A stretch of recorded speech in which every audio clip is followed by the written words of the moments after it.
Привет! Меня зовут Светлана, и вы на моем канале Свет Вышивки. На календаре 12 июля 2022 года. И сегодняшний выпуск мне хочется посвятить финишам весны 2022. А назовем его «Круги Клейтона. Часть 2». Подробности о некоторых готовых работах чуть позже. В начале пару слов технической характеристики, но вдруг кто-то из вас не видел часть первую. Схема имеет 140 на 140 стежков. Готовая работа на аиде 14 каунта в моем случае. Имеет размер 25 на 25 сантиметров. Вышивала нитками ДМС. Да.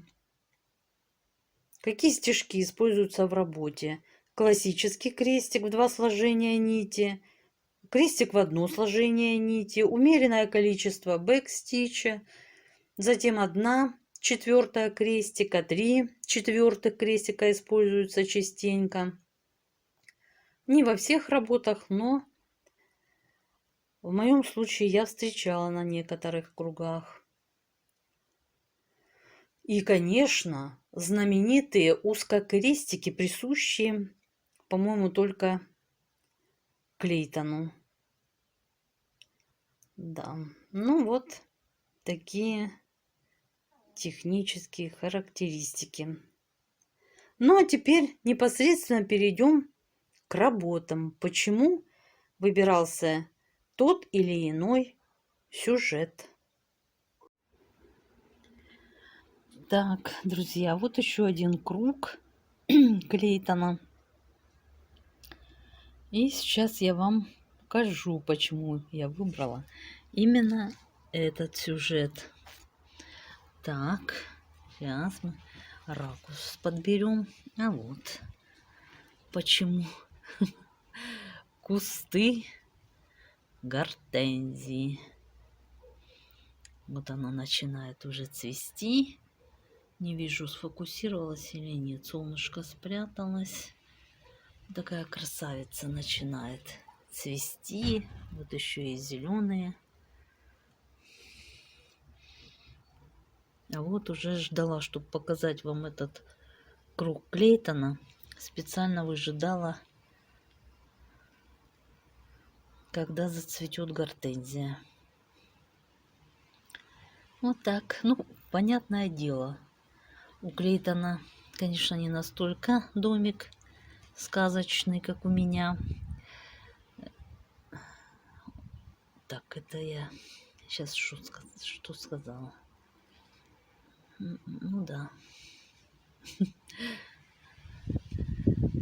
Куда уж сказочней. Вот так, друзья, полюбуйтесь. Итак, круг Клейтона фирмы Heritage. Почему данный сюжет? Мне очень понравилось залитое солнцем поле для игры в крикет. Участники, увлеченные игрой. На втором плане интересное здание. На заднем плане деревья, густо посаженные, растущие. Лето, уикенд. Все прекрасно проводят время.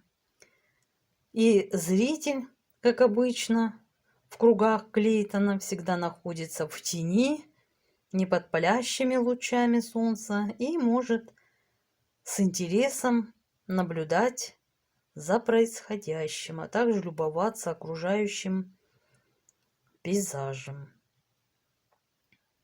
Так вот, и все это в целом напомнило мне эпизод из также любимого мной сериала «Аббатство Даунтона».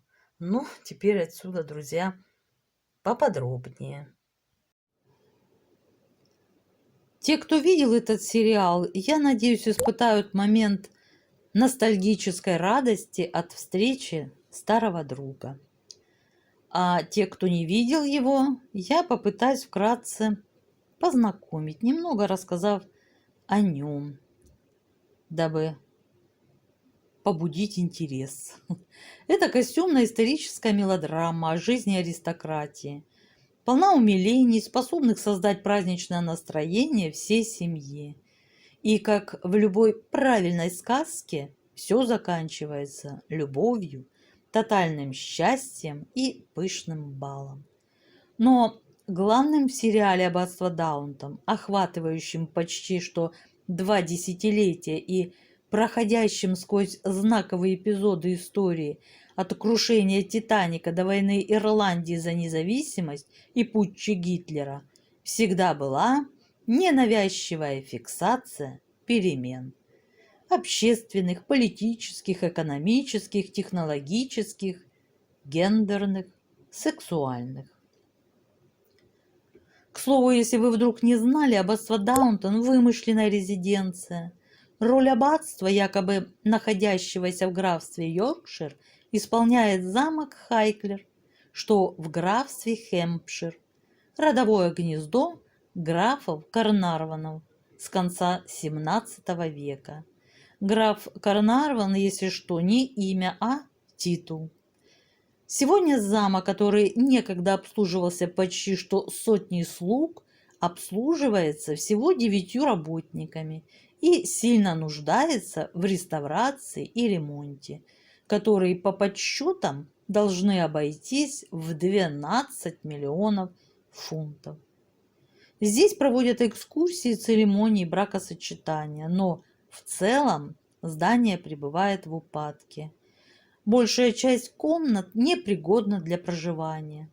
И, как пишет Википедия, повсюду роятся мухи, а с потолков сочится вода.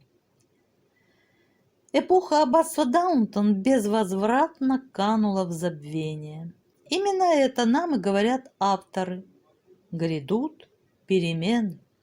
И эти перемены повсюду, от бытовых мелочей, вроде бойлера, который теперь нагревает воду автоматически и не нужно тягать миски до кувшины, до прав сексуальных меньшинств на любовь. Казалось бы, перемены несутся стремительно, и очень легко отвыкнуть от миски с водой и приноровиться к бойлеру. Но переменам в сознании нужно куда больше времени. Как думаешь, сколько пройдет лет, прежде чем нас начнут считать за людей?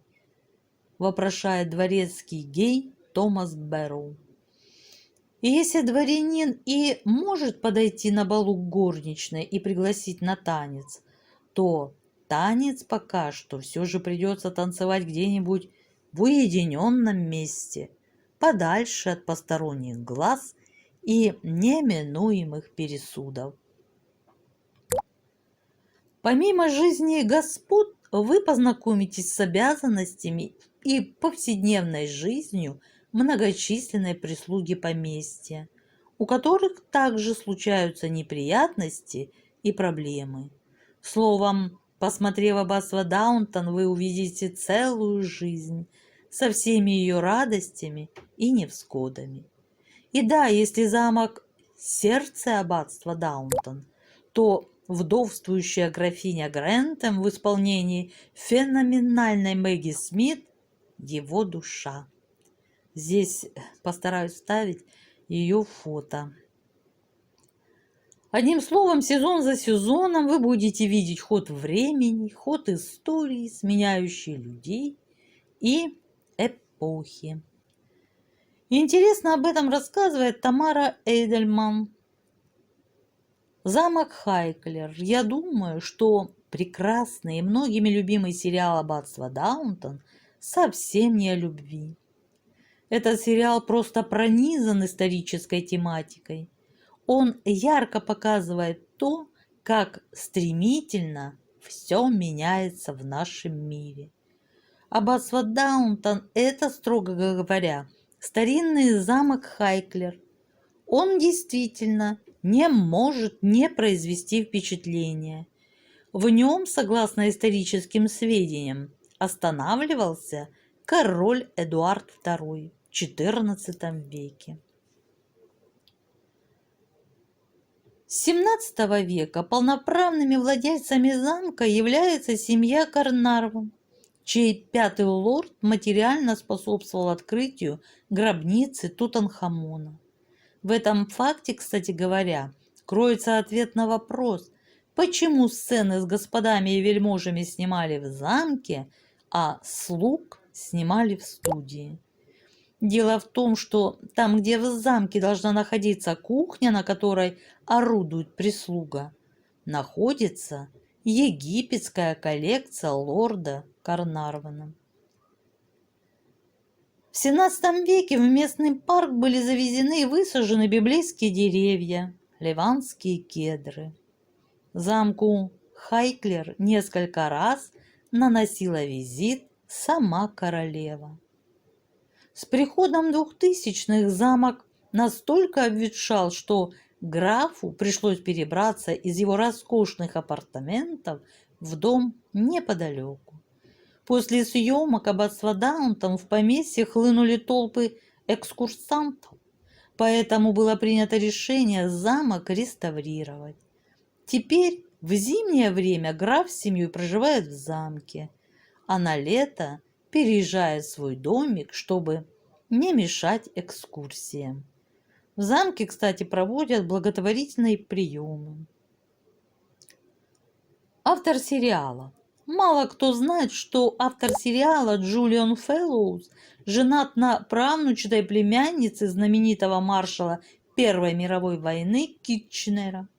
Она является единственной его наследницей, но так как она женщина, то титул не унаследовала и графиней не стала. На этом аристократическая ветвь Китченеров угасла. Этот факт очень возмущает самого Джулиана, поэтому он и начал свой сериал с похожей историей. Любовь Джулиана и его жены тоже как будто пришла из Даунтона. Они помолвились спустя 20 минут после знакомства, а в браке проживают уже 17 лет. За свою жизнь Фэллоузу довелось быть писателем, актером, продюсером, режиссером, а также он является членом Палаты лордов от консервативной партии. Так что об аристократии он слышал не понаслышке. Фэллоуз появился на свет в Каире в семье дипломата. После его рождения семья переехала в Англию. Фэллоуз принял решение посвятить свою жизнь кино и телевидению. Он работал как в Англии, так и в Лос-Анджелесе. Большую славу ему, конечно, принес сериал «Аббатство Даунтон». Сериальное «Аббатство Даунтон», в отличие от замка Хайклер, находится по сюжету в Йоркшире. Фэллоуз решил, что будет правильно перенести его в самое сердце Англии. В сериале говорится о двух соседних городах – Теркс и Рипон. Жители аббатства знают, что неподалеку от них обитали авторы «Грозового перевала» и «Джейн Эйр». А позже Теркс прославит самый лучший ветеринар в истории, который под именем Джеймса Хэриота написал свои потрясающие книги. Временной интервал в сериале выбран очень продуманно и четко. Сюжет начинается в 1912 году, в апреле, с известия о гибели корабля «Титаник».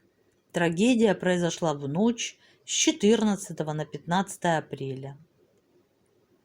А какие события происходили в то время в Англии? В 1912 году на престоле уже 2 года находился внук королевы Виктории Георг V. 1912 год вспоминается протестами суфражисток, женщин, которые боролись за свое право голосовать на выборах. Они громили витрины на Оксфорд-стрит в центре Лондона. Был поднят вопрос об ирландской автономии, но английские лорды дальше обсуждения не дали ему пройти. В 1912 году был выпущен роман «Затерянный мир» известного писателя сэра Артура Конан Дойла. Несмотря на то, что в сериале о нем не упоминается, это тоже не случайное событие. Герои романа – люди, которые осмеливаются бросить вызов неизведанному и отправиться на поиски загадочного мира.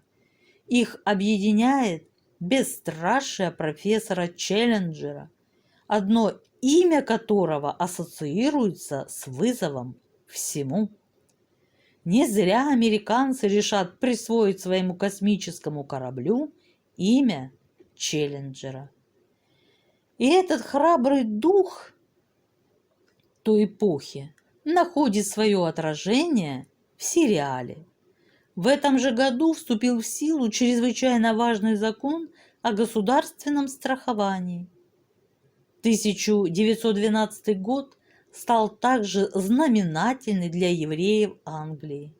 Впервые представитель этого народа, сэр Руфус Айзекс, занял место в правлении. Бенджамин Дизраэли, который был до этого, в расчет не берется, так как он был крещенным.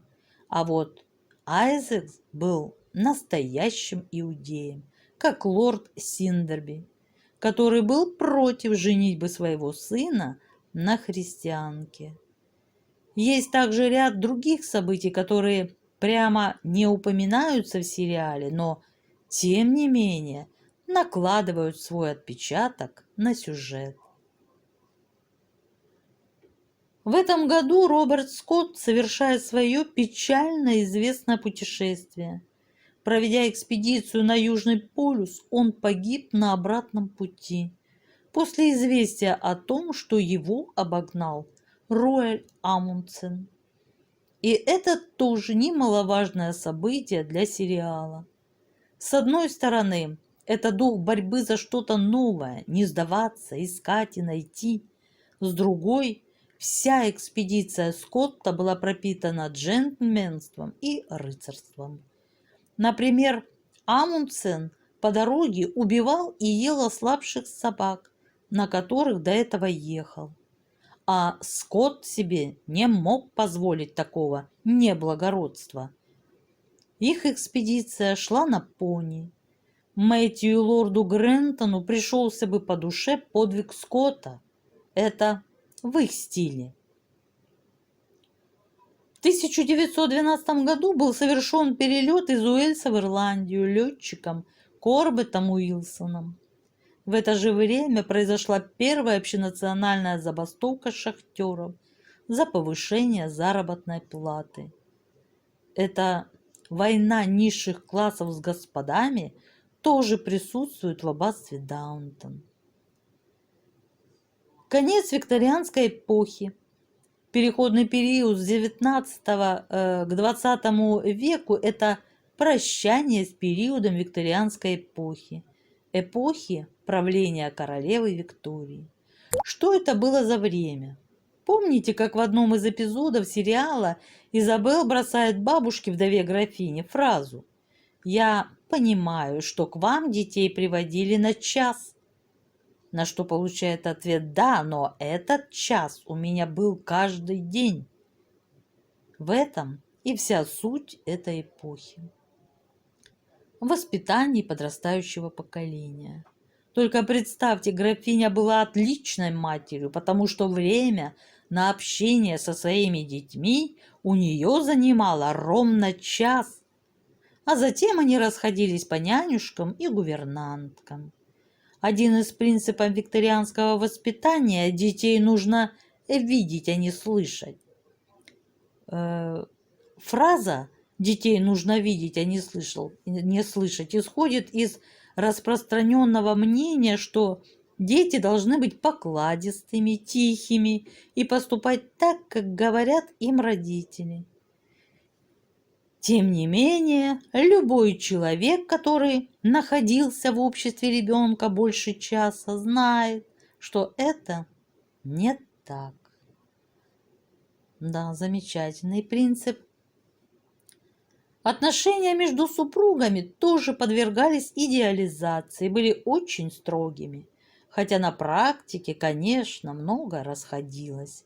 Викторианская женщина считалась ангелом в доме. Это выражение пошло после 1854 года, когда поэт Ковентри Патмор в своей поэме именно так обратился к своей жене. В поэме он отлично описывает всю сущность женщины викторианской эпохи. Она тончайше нежная, простая, а любой необдуманный шаг с его стороны делает ей плохо. Викторианская женщина внешне слабая, беззащитная и живущая исключительно любовью к мужу. Конечно, мы сейчас говорим о женщине из высшего общества. А удел мужчины в этом случае ее защищать и направлять. Она занимает уровень где-то между детьми и мужем, эдакая не совсем развитая, которая все время нуждается в опеке мужа. Конечно же, она не имеет права управлять своим имуществом и работать. Есть отличное выражение, отражающее этот принцип. Если у тебя нет служанки, значит ты сама служанка. То есть ты можешь работать, но только если ты сама служанка. До 1857 года Англия оставалась единственным протестантским государством, в котором речи не могло идти про развод. У католиков с этим проблемы и по сей день. В их религии считается, что брак – это священное таинство, прекращать которое нельзя. Англичане придерживались тех же позиций в XIX веке. В сериале несколько раз фигурирует эта тема. Бейтс сообщает Анне: «Я могу развестись со своей женой, только обвинив ее в измене». То есть измена со стороны женщины – строгий и безоговорочный повод развестись. А вот измена мужа – причина слабая и недостаточная. Вот если бы он жестоко обращался с женой, в этом тоже находит отражение викторианская эпоха. Муж по своей сути является защитником жены, о любви речь совершенно не идет. И если он слегка загулял и изменил ей, то ничего страшного, ведь он продолжает оставаться ее защитником. А вот если измена происходит со стороны жены, то это в корне меняет дело, ведь это оскорбление защитнику, который о ней заботится. Вот почему Майкл Грегсон не может подать на развод со своей женой. Она лежит в психиатрической лечебнице. Это как в романе «Джейн Эйр». Мистер Рочестер был женат на больной женщине, состояние которой от него скрыли. А теперь он скрывает от Джейн, что женат, потому что развестись не может. Подобные принципы просуществуют до XX века. Был еще один вариант подать на развод – это добиться акта парламента. Но это было сделать чрезвычайно сложно и дорого, а простому человеку и вовсе невозможно. К тому же после этого на женщину ложилось клеймо позора. Таким образом, в большинстве ситуаций приходилось делать вид, что все хорошо, и продолжать быть ангелом в доме. Есть одна картина, популярная в викторианскую эпоху художника Уильяма Пауэлла Фрайта. Картина изображает празднование в благостном викторианском доме. 12 детей сидят за столом. Рядом дедушка читает газету. В центре нарядная, счастливая жена. Брак самого Фрайта был внешне счастливый и длился очень много лет, пока однажды он не сообщил своей жене, что уезжает на море, а она увидела, как он бросает в почтовый ящик конверт. Письмо пришло буквально на следующий день от мужа, якобы с моря. Когда женщина стала проверять, стало известно, что через дорогу от их собственного дома муж завел любовницу, которая родила от него 7 детей. Вся эта история двоеженства продолжалась вплоть до кончины супруги Уильяма, после чего он взял в жены любовницы. И в этой истории вся суть викторианства. Если все так плохо с законными отношениями, то что говорить о людях с нетрадиционной ориентацией? Их запросто могли посадить за решетку. Именно поэтому Томас так сильно боится доноса в полицию. Всем известна история знаменитого драматурга и философа поздней викторианской эпохи Оскара Уальда. Он был влюблен в мальчишку на 16 лет себя младше, в Альфреда Дугласа. Когда отец пассии Оскара пригрозил подать в суд на писателя, если он не прекратит развращать его сына, то Альфред, чтобы насолить отцу, порекомендовал Уальду пойти в суд первому и обвинить отца в клевете. Разразившийся масштабный скандал и долгое судебное разбирательство привели к тому, что в клевете Дуглас-старший так и не был обвинен, а вот самого Оскара обвинили в содомии и грубой непристойности с лицами мужского пола и заключили под стражу. Тюрьма, в которой находился Оскар, существенно сломала его физически и эмоционально, что в скорости привело к смерти. Это был 1895 год. Также на ум приходит и фильм «Игра в имитацию», рассказывающий о великом математике. Его заслуженное уважение и изобретения не помешали властям осудить его в 1952 году по тому же закону, что и Оскара Уальда. Ему предоставили выбор пройти гормональное лечение от гомосексуальности или отправиться в тюрьму. Алан выбрал первое, а через 2 года покончил с собой. Вот такие были времена. Ну что, друзья, на сегодня все. Надеюсь, кому-то было интересно, кто-то заинтересовался сериалом. Да, мне нравятся актеры и сюжетная линия. Для семейного просмотра рекомендую. Ну, друзья, на сегодня все. Я желаю всем мира, здоровья.